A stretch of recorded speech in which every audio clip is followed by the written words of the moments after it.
কচুরলতি নদীর ছোট মাছ দিয়ে রান্না করলে আঙ্গুল চেটে খাবে সবাই। নদীর বাহারি রকমের ছোট মাছ খেতে কিন্তু খুবই সুস্বাদু হয়। রান্না করার পূর্বে অবশ্যই ছোট মাছটা ভালো করে ধুয়ে পরিষ্কার করে রেডি করা প্রয়োজন। এগুলো আগে সাইজ করে রেখেছিলাম, পরিষ্কার করেও রেখে দিয়েছি। এখন শুধু গরম প্যানে তেল ছেড়ে পেঁয়াজ, মশলা, হলুদ সবকিছু ভাজা হয়ে গেলে মশলাগুলো ছেড়ে দিয়েছি। এগুলো কিছুক্ষণের জন্য মেরিনেট হওয়ার সুযোগ করে দেব।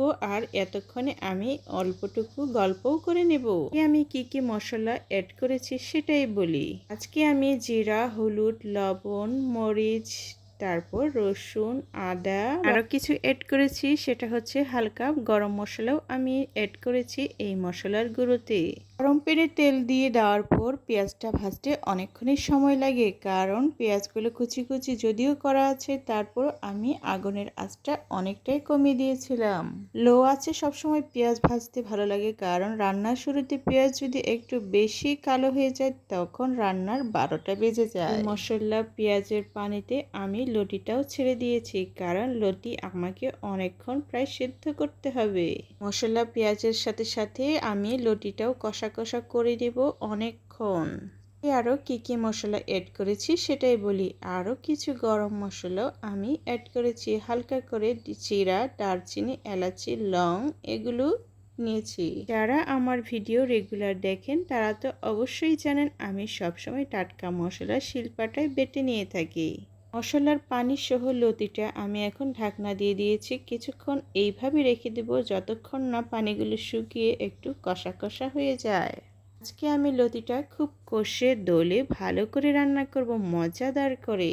রুটি রান্না মানুষের পছন্দ করে না এমন কোনো মানুষই নেই। রুটি সবজি আমার খুবই পছন্দের, এতটা পছন্দ শুধু তৈরি করতে আমার একটু কেমন জানি লাগে। তার মানে বলতে চাচ্ছি এটি পরিষ্কার করা একটু সময়ের ব্যাপার, কিন্তু খেতে অনেক অনেক সুস্বাদু। সত্যি কথা বলতে কি দুনিয়াতে যত সুস্বাদু জিনিস আছে না সবগুলি এমন, তৈরি করতে অনেকটাই সময় লাগে, খেতে সময় লাগে না। এমনই তো হয়, সুস্বাদু জিনিস সবসময় খেতে সময় লাগে না। প্যানে লতিগুলো ছেড়ে দেওয়ার পর আমি অলরেডি ঢাকনাটাও দিয়ে দিয়েছি, যাতে অনেকক্ষণ খুব সুন্দর করে সিদ্ধটা হয়ে যায়। আজকে আমি এতবার কষাবো। আজকে যদি আপনি আমার ভিডিওটা দেখে থাকেন তাহলে নিশ্চয়ই অবাক হবেন, এই মহিলা এতবার রান্না করে থাকে। ইদানিং যে লতিগুলো বাজার থেকে নিয়ে আসা হয় আমি খেয়াল করেছি বেশিরভাগ লতি অনেকক্ষণ সিদ্ধ করতে হয়, বারবার কষিয়ে নিয়ে তারপর রান্না করতে হয়। কমপক্ষে আমি 3বার ঠিক এমনই করে কষিয়ে নেব অল্প অল্প পানি দিয়ে, তাহলে লতির টেস্টটা খুবই অসাধারণ হয়। মশলার পানিতে আমি বারবার কি করেছি উল্টে পাল্টে খুব সুন্দর করে ঘুরিয়ে ঘুরিয়ে নেড়ে চেড়ে দিয়েছি, তাহলে সব দিকে একসাথে সমানভাবে সিদ্ধ হবে আর আমার কষানিটাও খুব সুন্দর হবে। ঠিক যেমন মাংস উল্টে পাল্টে দিলে যেমন রান্নাটা খুব সুন্দর হয়, ঠিক তেমনি সবজিটাও হালকা আঁচে কেমন করে উল্টে পাল্টে দিলে খুব সুন্দর হয়। রান্নাটা হচ্ছে একটা সুন্দর একটা শিল্প, যে যত করে সুন্দর স্টাইলে রান্না করতে পারবেন তত রান্নার টেস্ট বেড়ে যায় দ্বিগুণ হারে। অনেকে বলে যে দেখ খুব সুন্দর করে যে আমি রান্না করতে পারি না, কি সুন্দর সাবলীল সুন্দর ভঙ্গিতে বলে দেয়। আসলে রান্না কিন্তু অনেক বড় একটা গুণ, তার মধ্যে আবার সুন্দর সুন্দর সুস্বাস্থ্যকর ভাবে রান্না করাটা একটি বড় মহৎ গুণ। আমার একবার তো কষা কষা হয়ে গেছে, এর পরবর্তীতে এই পানিটা শুকিয়ে গেলে আমি আরেকবার পানি দিয়ে আরেকবার কষাবো। এগুলো যখন তৈরি করছিলাম তখন, তার মানে পরিষ্কার যখন করছিলাম তখনই বুঝতে পেরেছিলাম একটু শক্ত শক্ত করেছিল। বারবার কষিয়ে নিলে এখন আমার লতিটা অনেক সুন্দরভাবে রান্না হবে আর খুব গুছিয়ে আমি সবাইকে পরিবেশন করতে পারবো। আমি আমার কষানো লতিতে আরেকবার পানি দিয়ে দিব, আরেকবার পানি দিয়েছি আর ঢাকনাটাও দিয়ে দিয়েছি। বেলায় ভাবতাম যে রান্না এতটা মজা হয় কেমন করে, আমি তো ভেবেছিলাম যে এমনি এমনি রান্না মজা হয়। আসলে রান্নার প্রতি আমার ছোটবেলা থেকে অনেকটা শখ ছিল, যার কারণে আমি অনেক রান্না শিখেছি এই বয়সে। তো নানান ধরনের রান্না আছে যেগুলো আমি আমার প্রিয় বন্ধুদের কাছে শেয়ারই করিনি। ওরা আমার কাছে এমন মজার মজার রান্না দেখতে পছন্দ করেন, আমার ভিডিওগুলো দেখতে পছন্দ করেন, তারা আমার ভিডিওটি সাবস্ক্রাইব করে রাখতে পারেন। চ্যানেলটি সাবস্ক্রাইব করা থাকলে আমার ভিডিওগুলো আপনার টাইমলাইনে ঠিকই পৌঁছে যাবে আর আপনি আপনার পছন্দ মতো ভিডিওগুলো দেখতে পারবেন। মজার মজার ভিডিও আমি আপনাদের জন্য অবশ্যই প্রতিনিয়ত তৈরি করতে থাকবো। যদি অনেক ধরনের রান্না আমার রান্নার চ্যানেলে আপনাদের দেখতে ইচ্ছে করে অবশ্যই কমেন্টের মাধ্যমে জানাবেন, আমি আপনাদের জন্য ভিডিও তৈরি করে পাঠাবো। আমি আমার চ্যানেলে আপনাদের জন্য রেডি করে দিয়ে দেব। রুটিটা আমার বরাবরের মতো অনেকবার 3-4 বার কষানো হয়ে গেছে। আমার এখন লটিটা পুরোপুরি রেডি, কিছুটা অনেকটাই অর্ধেকের বেশি আমার তৈরি হয়ে গেছে। তো আরও কিছু আছে যেটা হচ্ছে এখনো বাকি, সেগুলো আমি এখন সব কিছু যোগ করব। আরেকবার আমি পানি দিয়ে আমার লটিটা সেদ্ধ করে নেব। লটিগুলো এখনো অর্ধেকটাই নরম হয়ে গেছে আর অর্ধেকটা কিছুটা সেদ্ধ করতে হবে মনে হচ্ছে।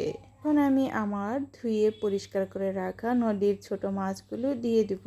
এখানে কি ছোট মাছ এড করেছি সেটা হলো পুঁটি, চিংড়ি আরও নামনা অজানা ছোট ছোট নদীর মাছ। তরতাজা মাছগুলো দিয়ে যদি লতি চচ্চড়ি করে খাওয়া যায় না, এত টেস্টি হয়। শুধু একটি লেবু আর একটা কাঁচামরিচ থাকা প্রয়োজন খাওয়ার সময়ে। খাবার প্রেমীদের জন্য অবশ্যই এটা একটা মজাদার রেসিপি। এই মজাদার রেসিপি অনেকেই খেতে চান কিন্তু কিভাবে রান্না করতে হয় সেটা জানেন না। তাদের জন্য আজকের আমার এই ভিডিওটি। যদি রান্না করতে না পারেন তাহলে অবশ্যই এটা ফলো করে আপনি আপনার রান্নাঘরে সুন্দর করে রান্নার পর্ব শেষ করতে পারেন। খুবই সহজভাবে, খুবই ঘরোয়াভাবে আপনি আপনার রান্নাঘরে সুন্দরভাবে রান্নার পর্ব শেষ করে পরিবারের সাথে আনন্দ ভাগাভাগি করতে পারবেন। এমন মজাদার ভিডিওগুলো পেতে অবশ্যই আপনার টাইমলাইনে যাতে আমার ভিডিওগুলো চলে যায় সাবস্ক্রাইব করে রেখে দেবেন। আমার রান্না ঠিক এইভাবে অনেকটাই সুন্দর হয়ে গেছে। ভুনা আমার লতি আর ছোট মাছে খুবই কম সময়ে ঘরোয়া পদ্ধতি, ঘরোয়া রান্নাঘরে খুব সুন্দরভাবে এমন মজাদার রান্না খেতে পারবেন আপনিও।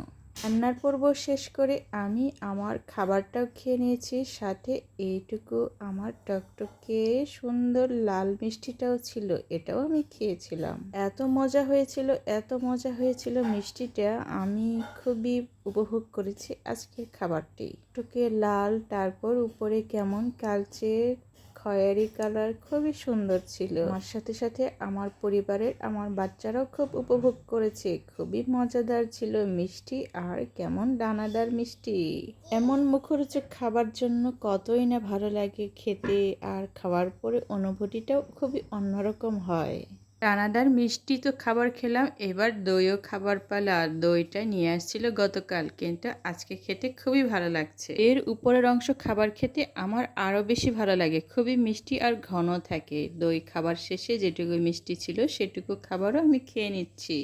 এবারে সব সময় তো দই মিষ্টি খাওয়া হয় না, তবে মাঝে মধ্যে দই আর মিষ্টি খাবারটা খেলে না মুখের রুচিটা খুব ভালো লাগে আর খেতেও ভালো লাগে, তারপর মুখের রুচিটা ফিরে পাই। কি হয়তো বলবে এসব খাবারের সাথে দই মিষ্টি, আহারে বাসায় ছিল তাই খেয়ে নিলাম আর বন্ধুদের সাথে শেয়ার